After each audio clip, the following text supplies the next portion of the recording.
Welcome everybody. Here we are at the Thailand Cambodian border. We are attempting to enter Cambodia with our American registered motorcycles. Join us and see what we get up to at the border and how it all goes today. All clear except for the big truck coming. Oh, well, I got that on GoPro.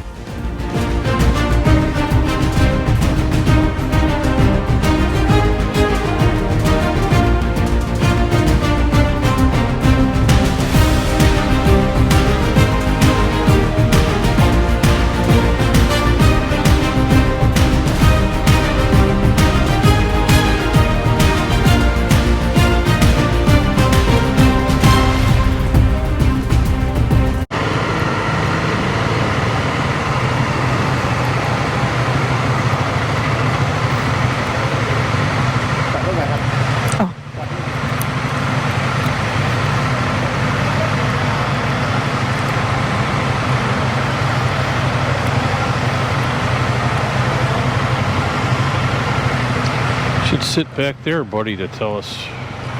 Oh, he wants to park over there.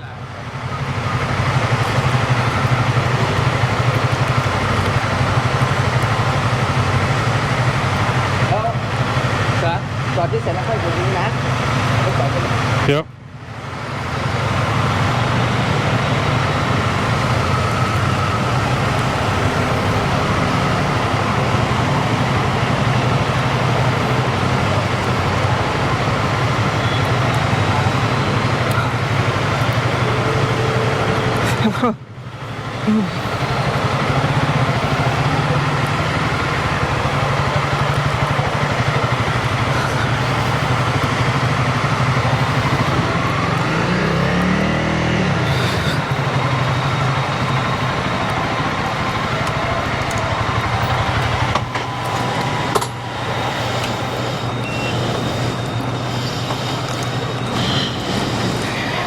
Telling us to come over there. Yeah, I know.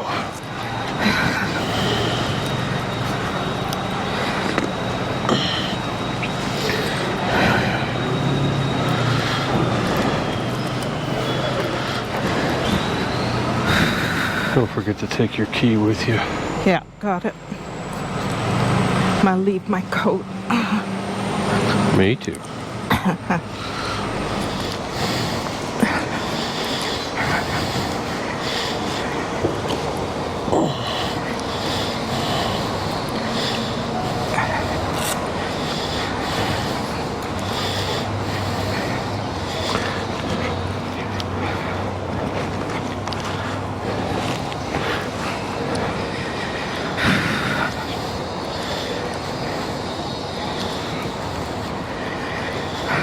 Can you go in front for the first bit?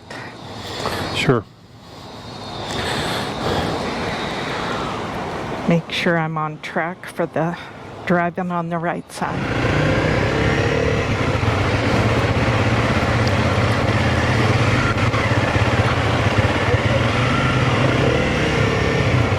So this is the border crossing that we crossed yesterday. These little cuties were hanging out at the border crossing. They were having a blast, very politely asking everybody for money. We don't support that sort of thing, but I couldn't help notice that they had really made a game of it.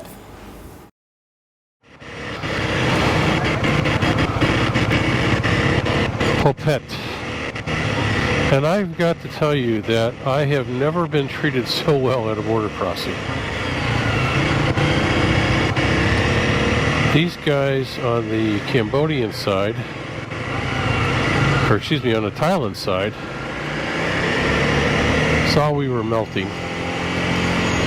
They had a little guy ferry me over on the back of a moped to their partners in Cambodia, and I did the paperwork over there twice because I had to go get copies. I'll get to that in a minute.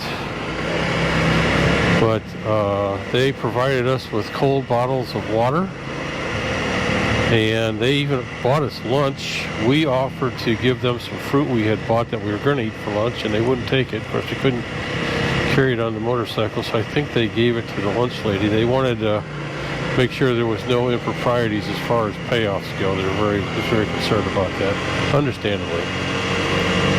So anyway, they made sure that we were very well taken care of. Now to cross, everybody had their opinions on what you need and what you don't need, but we did it.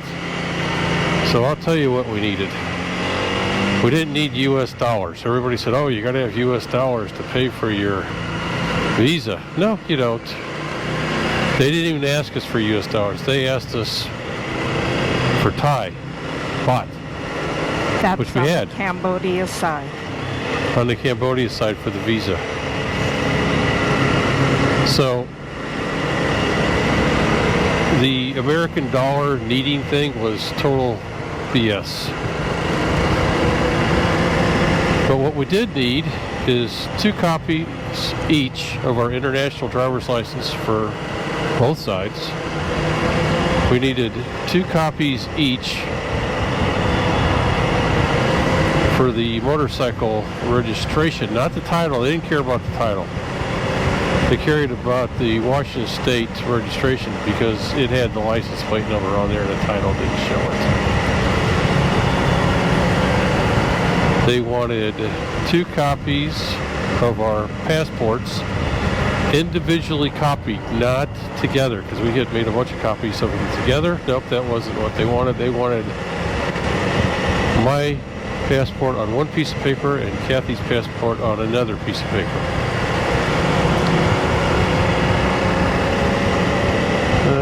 They didn't ask about COVID or vaccinations or any of that stuff. We saw people going in droves for the quarantine thing. No, we just bypassed that altogether. You needed to have some way to get to the internet. We had the phone, and we were able to register on the Cambodian side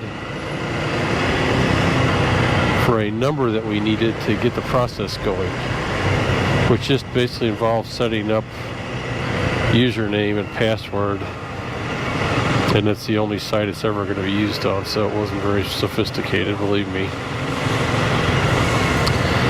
And they were very helpful. We didn't need a fixer at all. Everybody said, oh, get a fixer. No, we didn't need that. We talked to people that spoke fluent English. We sat in air-conditioned offices being helped. Look at this MacGyver rig. It was about a 5-hour process. That's because we started right before lunch, and really because if I had had the copies, we would have been out of there much quicker. But lunch was at 2, and they stopped working at 11:30. So. Or actually 12 o'clock. So 12 to 2 was lunch.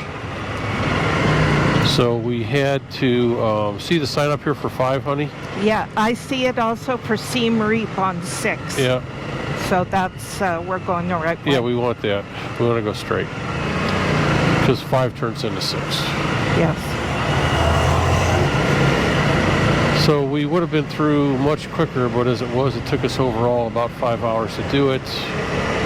We could have probably done it in 2, but I just didn't have the right copies. Getting copies made at any border is not a problem because everybody knows you need copies, so somebody sets up a copy machine and boom, they're in business. Bob's your uncle. So yeah, we found the whole thing actually quite delightful. They gave Kathy a chair. She was just waiting outside the whole time. I felt sorry for her because I was in air-conditioned offices. Come over to getting the right. through the paperwork. The only thing I would say is don't have anything in your paperwork that's not necessary, because if you pull something out and you don't need it, it's a 10-minute process for them to examine that document and then determine, oh no, that's not what we need. So don't pull your title out. Don't pull out your home driver's license. They don't care about that one. They care about the one you paid $20 for and means absolutely nothing back home because you didn't do anything to pass it. But somehow that carries great gravity over here, the international driver's license. That's very important to them. Treated with reverence. So funny to me that you don't have to do anything to get one, but for them, that's what they need. That's their golden ticket. Passport, just the inside picture and information page. You don't need the outside cover. International driver's license. We just unfolded the 3 pages and had that copied onto one, and not legal size, get it shrunk down to regular size, 11 and a half, not 14. And yeah, it was pretty painless. I actually enjoyed the process. It was a little tedious, but Super checking a interesting. motorcycle in was the biggest thing. Getting the visa was nothing. If we'd been on foot, we would have been through in a half an hour, but of course we weren't.